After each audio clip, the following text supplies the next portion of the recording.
north central Maryland, northwestern Howard County and central Maryland, northeastern Montgomery County and central Maryland, southeastern Frederick County and north central Maryland until 5:30 p.m. At 4:41 p.m., a severe thunderstorm was located near New Market, or 8 miles east of Frederick, moving southeast at 20 miles per hour.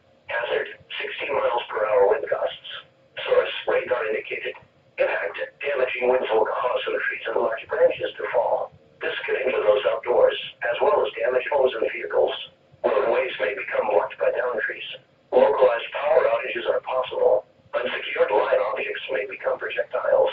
Locations impacted include Frederick, Olney, Damascus, Eldersburg, Mount Airy, Walkersville, Sykesville, New Market, Discovery, Spring Garden, Green Valley, Lincoln, Martinsville, Woodsboro, Libertytown, Monrovia, Brookville, Glen Elk, Watersville, Winfield, Unionville, and Gaither. Get indoors to protect yourself from wind and lightning. Trees around you may be down from damaging winds, so if you are near large trees, move to an interior room on the lowest floor. Don't drive underneath trees or in wooded areas until the threat is passed.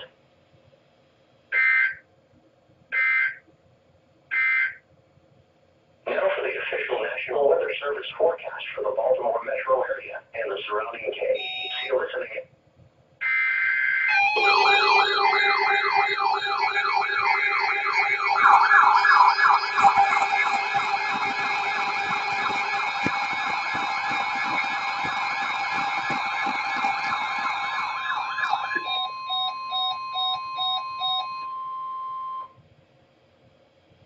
The National Weather Service in State College, Pennsylvania has issued a severe thunderstorm warning for Central York County and South Central Pennsylvania, West Central Lancaster County and South Central Pennsylvania until 5:45 p.m. At 4:44 p.m., a severe thunderstorm was located over Bay Bridge.